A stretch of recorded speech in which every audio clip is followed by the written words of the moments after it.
하나님 말씀 볼게요. 요한복음 17장 17절에서 21절.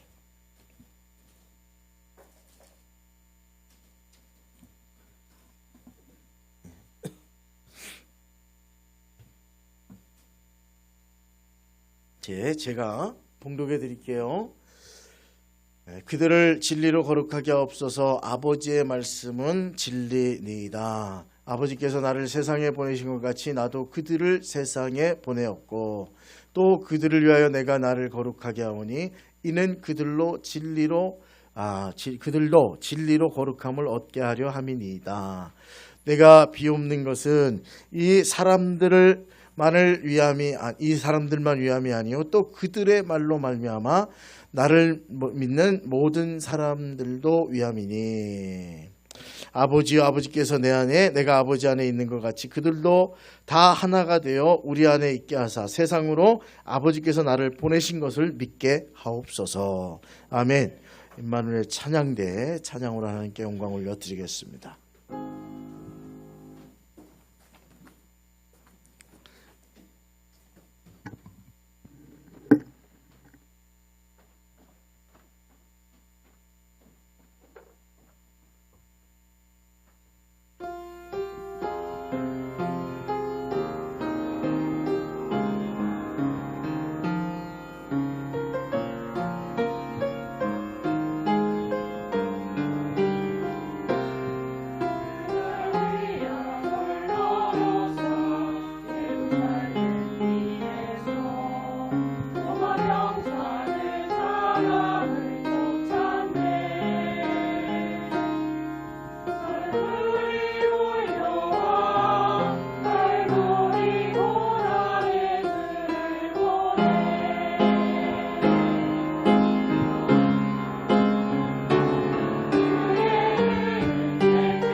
하나님 감사합니다. 비아 돌로로사의 길을 저희 위에 걸으셨던 주님을 바라봅니다. 주님 오늘도 함께해 주시고 지금도 살아계셔서 역사하신 주님 말씀 가운데 은혜 베풀어 주시옵소서.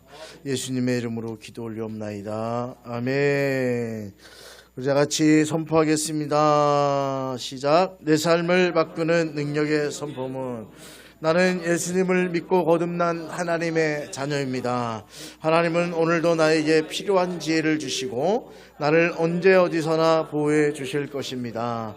예수님 안에 있는 나에게 불가능한 일은 없습니다. 예수님 안에 있는 나는 항상 강하고 담대합니다. 예수님은 나의 구원자요 나의 치유자이십니다. 오늘도 성령님께서 행하실 놀라운 일들을 기대합니다. 나는 성령으로 충만한 사람입니다. 나는 다른 사람을 칭찬하고 축복하는 사람입니다. 나는 세상의 온갖 죄악을 멀리하고 선한 영향력을 나타내는 천국의 외교관입니다. 나는 십자가에 달려 죽으시고 부활하신 예수 그리스도를 전하는 전도자입니다. 오늘도 나와 함께 하시고 나를 통해 역사하실 하나님을 찬양합니다. 아멘. 할렐루야. 예. 왠지 뭔가 하나 잊어버린 것 같은 느낌. 예. 예. 하나님의 은혜가 함께 하시길 주님의 이름으로 축원드립니다. 여호람이라고 하는 유다의 왕이 있습니다. 32세의 왕위에 올랐습니다. 그러나 예루살렘에서 7년을 통치하고 39세에 죽었습니다. 성경은 여호람이 그 열조와 함께 잤다 이렇게 기록되어 있습니다. 32세의 나이는 인생의 가장 힘있고 젊은 시간 아니에요? 그런데 이스라엘 유다의 왕이 되었습니다. 아마 꿈이 대단했을 것 같아요. 훌륭한 왕이 될 거야. 다윗처럼 대단한 나는 하나님을 위한 왕이 될 거야. 그런 마음을 품었을 것 같아요. 그런데 불과 몇 년 사이에 그의 계획과 꿈과는 상관없이 그의 왕자는 다른 사람의 차지가 되었습니다. 그가 떠나자마자 아하시아가 그 왕위에 앉았다고 기록되어 있습니다. 이야기는 옛날 왕에 대한 한 사람의 기록이 아니라 오늘날 우리에게도 동일하게 적용되는 삶의 원리입니다. 지금 여러분이 앉아있는 자리, 여러분이 누리고 있는 일들, 그것이 가정이든 직장이든 일터든 어디서 그거 여러분이 지금 가지고 있고 일하지만 여러분이 영원한 주인이 아닙니다. 과거에 누구 땅이었을 수 있고 누가 그 직분에 앉아 있을 수도 있고 누가 그 일을 했을 수도 있습니다. 근데 내가 이제 그 자리에 있어서 그 역할을 감당하고 있는 것이죠. 아버지의 자리도 그런 거 아니에요? 한 가문에? 우리 아버지도 있었죠. 근데 제가 이제 아버지 돼요. 그 가문 안에 또 아버지의 역할을 하고 있습니다. 우리 인생에 지금 있는 모든 것들은 누군가 그 자리를 지키고 있다 떠났고 그 자리를 지금 잠깐 우리가 맡고 있는 거예요. 우리도 어느 순간 떠날 수 있습니다. 그때 반드시 우리를 대신해서 누군가 그 자리에 앉게 될 것입니다. 성경은 그때가 언제라고 못 박지 않습니다. 알 수가 없다 그래요. 먼 미래인 것 같지만 그것이 사실 며칠 후가 될 수도 있는 것이죠. 거기서 신앙의 진지함이 시작되는 겁니다. 아, 인생이란 이런 것이구나를 깨달은 자가 영원한 미래를 준비하고 지금 내가 있는 자리를 신앙의 모습으로 가꾸어 나가는 거예요. 그러면 다른 삶의 방식으로 살게 되어 있습니다. 첫째로 이런 걸 깨달은 사람은 매일매일 정리의 인생을 삽니다. 여러분 대신방 오는 거 봄, 가을로 원래 하잖아요. 근데 제가 봄에 여러분 바쁘고 힘든 거 알기 때문에 봄 신방을 제가 하지 않습니다. 전임 목사님도 그러셨다 그래서 그래. 봄엔 내가 시간 나면 파티라도 가봐야 되겠다는데 제가 요즘 그거 못해서 속상하고 제가 바쁘니까 여러분 불러주지도 않고 그래서 속상해요. 근데 매일 기도합니다. 얼마나 바쁘십니까? 그래서 가을 신방하는데 한 번이니 얼마나 감사해요. 그죠? 두 번이래 봐. 힘든 분들 없어요? 늘 정리정돈이 잘 돼 있구나. 할렐루야. 옛날에 우스갯소리로 목사님이 한 번 신방 오셔야 대청소 한 번 한다. 저는 전에 저희 목사님은 되게 얄궂어가지고 꼭 신방 끝나면 문을 다 열어봐. 그러니까 그 성도님들이 힘들어했어. 안에까지 다 치워야 돼. 저는 그래도 그런 사람은 아닙니다. 안방의 문을 열지 않습니다. 저도 본 바가 있거든요. 집중 누가 오면 거실에 있던 게 안방으로 잠깐 들어갔다가 나오는 거지. 다 그렇잖아요. 정리정돈 매번 하고 산다는 게 참으로 어려운 거예요. 근데 성경은 우리에게 그런 삶의 단지 방과 서류만 정리하는 게 아니라 우리들의 삶의 모습에도 매일매일 내가 오늘이 마지막일 수도 있구나 라고 하는 것을 아는 사람은 정리합니다.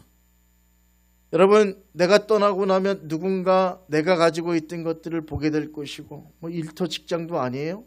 다 내 컴퓨터도 열어볼 것이고, 내가 일했던 것도 볼 것이고, 가정에서는 내가 썼던 물건들 했던 거, 우리 뭐 다 그러지만 휴대폰 다 없앨 것 같아. 휴대폰도 다 열어보게 될 것이고, 다 정리할 게 있나 싶어서 다 살펴볼 거라고요. 농도 열어볼 것이고, 농작 깊숙이 보물을 숨겨놓나? 우리나라 사람들은 단순해가지고 그죠? 꼭 농 위에 그리고 농 이불 속에 있어. 옛날 어른들은. 우리 어렸을 때 우리 엄마도 그랬던 것 같아. 어디에 비상금이 숨겨져 있나? 이불에 있어. 이불에. 맨 밑에 이불. 두 번째 칸 손을 넣어보면 있어요. 시집 올 때 했던 금반지 몇 개, 뭐 이렇게 그 속에 있어. 도둑들도 잘하는 것 같아요. 했다 여기 있네. 여러분, 그때 무엇이 드러나겠습니까? 숨기고 싶어 했던 기록도 있을 것이고, 모습도 있을 것이고, 미루고 싶었던 관계의 문제들, 하나님 앞에 해결되지 않았던 죄의 흔적들도 그때는 다 드러날 것입니다. 그때 부끄럽지 않을 만큼 오늘 우리의 삶이 정리되어 있는가? 누가 보아도 하나님 앞에서도 떳떳한가?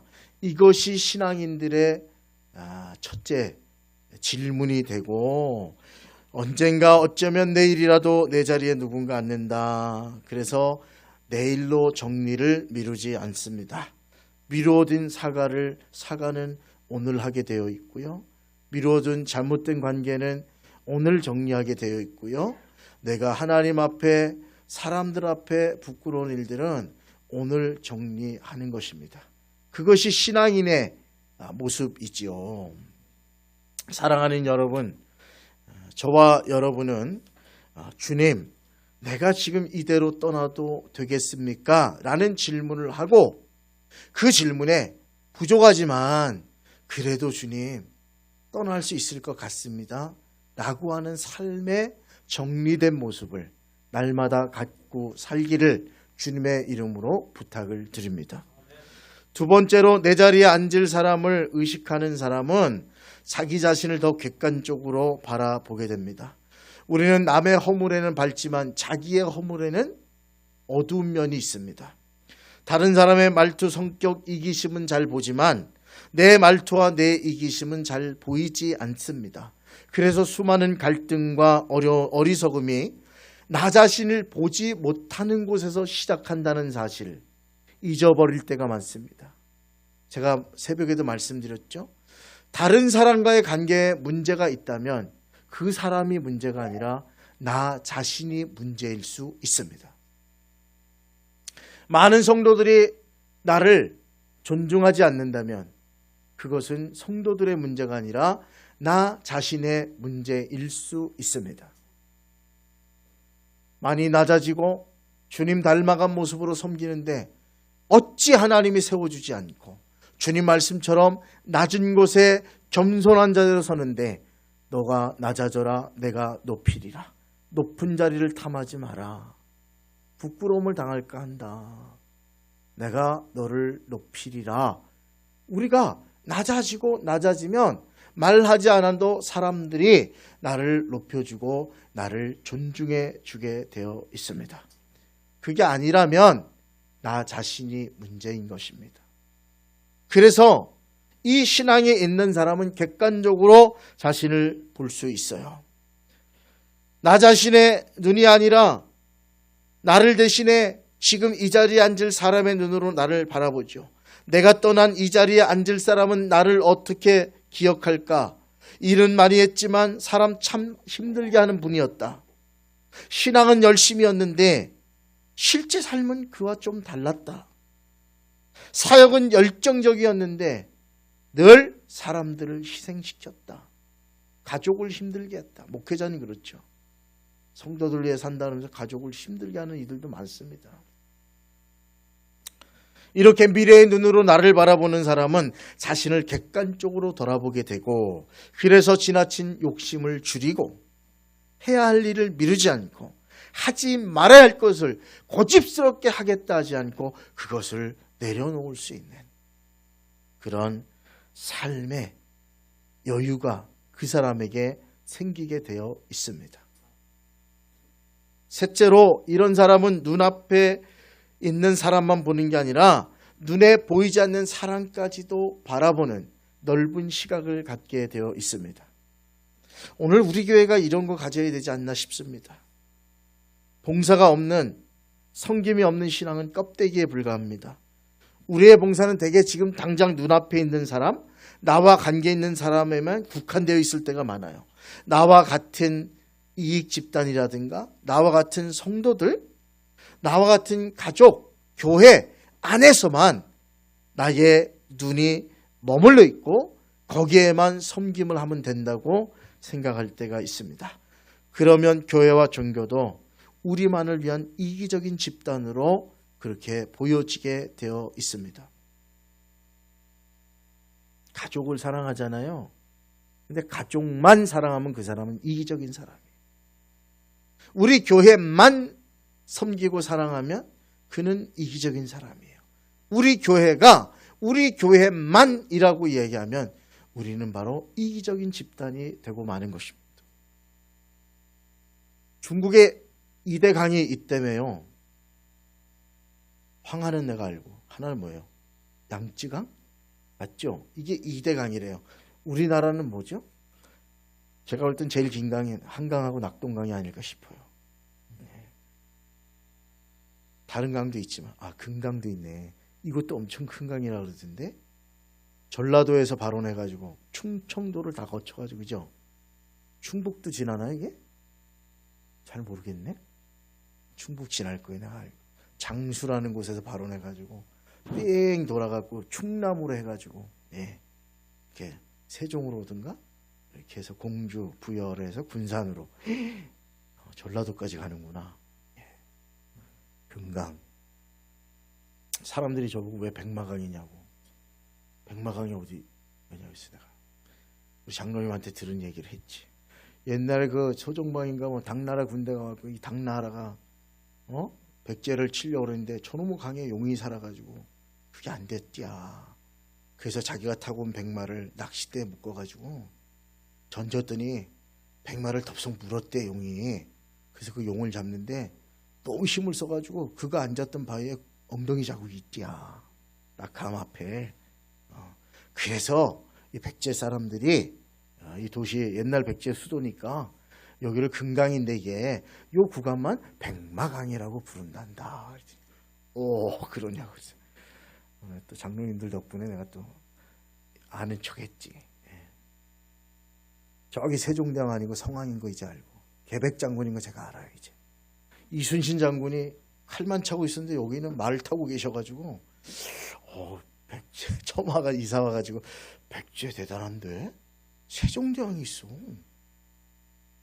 그리고 이순신 장군이 말을 타고 있어. 말했더니 우리 장로님이 정색을 하시면서 성왕이구만요. 저는 계백장군이에요. 알았습니다. 중국의 2대 강인 양쯔강하고 황하가 있는데 지금 황하는요 우리 여기 금천처럼 변했습니다. 그 황하물이 흘러가지고 바다를, 그 흙탕물이잖아요. 저 히말라야에서부터 티베트에서부터 와가지고 흙탕물이 해서 여기를 옛날 황해라고 불렀어요.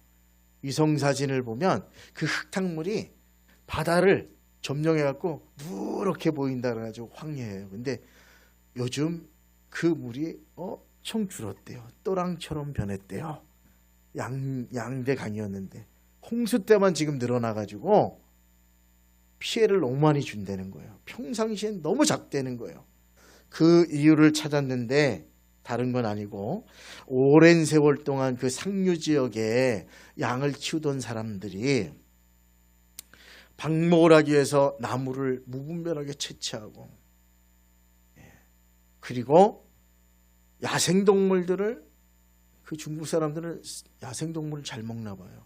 그걸 해가지고 팔았대요. 그게 수백 년 내려오면서 결국은 나무가 죽고 풀도 마르고 그 동물들이 막 구멍을 내면서 다니면서 목초지가 돼야 되는데 풀이 다 말라 비틀어져서 물을 머금지 못하고 그 산에 있는 눈들이 녹아서 내려온 물과 합쳐져서 큰 강을 이루는데 지금은 또랑이 되었대요.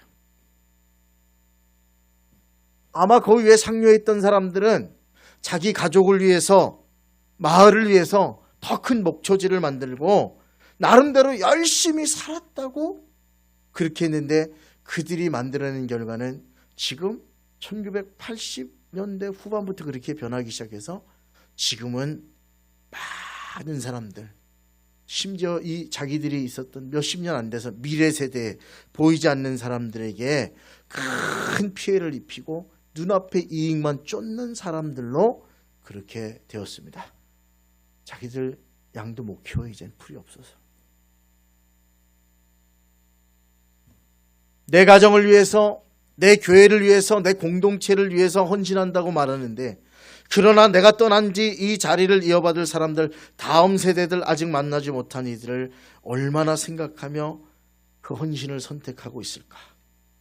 당장 눈에 보이는 것만 위해서 걷고 있진 않은지 눈에 보이지 않는 사람들 미래를 위해서 씨를 심는 교회가 되어야 합니다.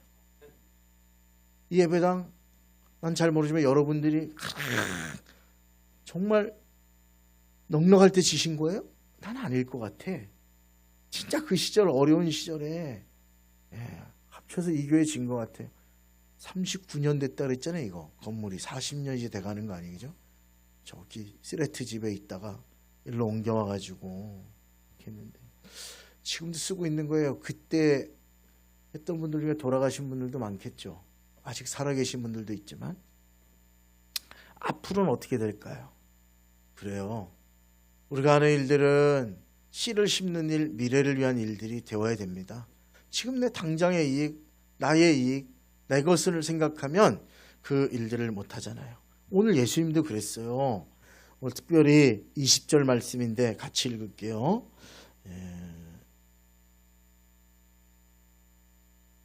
같이 읽을까요? 20절 시작. 내가 비옵는 것은 이 사람들만 위함이 아니요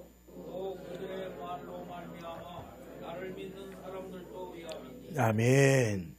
내가 주님이 지금 기도하고 있는데 십자가 앞두고 기도하는 것은 이 사람들은 제자들이에요. 지금 제자들 앞에 놓고 주님이 대제사장적 기도를 하고 있는 거거든요. 그래도 제자들이 이걸 기억하고 요한이 제일 가까이 있었던 것 같아요. 이 기도를 기록했다니까요. 얼마나 가슴에 남았으면 뭐라도 끄적거렸을 거 아니에요. 베드로는 못 배워가지고 그랬지만 요한은 얼마나 똑똑해요. 젊고 기록해서 성경으로 남긴 게 얼마나 감사해요. 이거. 근데 주님의 기도가 그래요. 이 제자들만 위함이 아니요 이 제자들의 말로 말미암아 나 즉 예수님을 믿는 사람들도 위함이다. 주님의 이 기도는요 지금 그때 제자들만한 위의 기도가 아니라 오늘 2026년 3월 29일 이 땅의 제자들을 대신하여 이제 믿음을 지키고 살아가는 우리들을 위한 기도라는 거예요. 무슨 기도예요? 보존해 주시사 하나가 되게 하옵소서. 하나님 나라의 기업을 받게 하옵소서. 주님이 2000년 전에 주님은 미래에 누군지도 모르지만 제자들을 통해 전파된 복음을 통해 믿을 모든 사람들을 위해 이 기도를 해 주신 것이에요.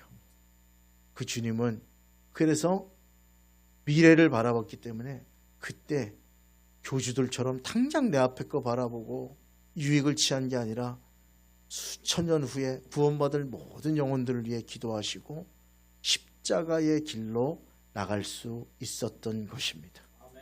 저와 여러분이 오늘 내 자리가 영원한 자리가 아니고 하나님 나 부르시면 떠나야지 내 자리는 어떤 자리로 기억될까를 생각하고 정리하며 그리고 수많은 다른 이들을 위한 헌신을 하며 진리 안에서 그래서 흐트러짐 없이 살아가는 사람이라면 여러분은 진짜 크리스찬이에요. 그렇게 살려고 노력하는 성도님들이 우리 교회 많이 있잖아요. 그래서 우리 교회는 희망이 있는 거예요. 언젠가 내가 이 세상을 떠나는 날 자녀들이 우리의 서랍과 장록과 기록들을 하나씩 열어볼 때 숨기고 싶어 했던 것들 다 볼 때 자녀들이 우리 부모님이어서 부끄럽다 느낄지 우리 부모님이어서 자랑스럽다 느낄지 그것은 오늘 여러분의 선택입니다. 무엇을 물려주시려고요? 아름다운 믿음과 흐트러져 없는 신앙을 물려주십시오. 우리 엄마 생각하면 예배도 잘 빠지고 나오지도 않고 그저 그렇게 살다 갔어. 우리 엄마 하면 정말 다른 건 몰라도 그 어려움 중에 기도하던 사람이야. 우리 아버지 헌신했던 사람이야. 그 어려움 중에서도 우리를 위해 걸었던 분이야. 나는 미래 세대에 기억을 남기는 사람 돼야 되잖아요. 오늘 내가 남기는 말, 행동, 습관, 결정 하나가 훗날 내 자리를 대신할 자녀들이든 세상의 사람들이든 모르는 사람들이든 결국은 우리에게 우리를 평가하게 될 것입니다. 정리되지 않은 삶인가, 진리 위에 세워진 삶이었던가, 자기 합리화로 가득한 삶이었던가, 자기를 객관적으로 볼 줄 알았던 겸손한 삶이었던가, 눈앞에 이익만 쫓던 삶이었던가, 눈에 보이지 않는 사람들을 위해 오늘도 나를 조정하며 조절하며 절제하며 그렇게 걸어갔던 삶인가? 이 질문 앞에서 미래의 누군가가 아니 우리 주님이 잘했다 칭찬할 수 있는 그런 삶을 사는 저와 여러분 되시길 주님의 이름으로 부탁을 드립니다.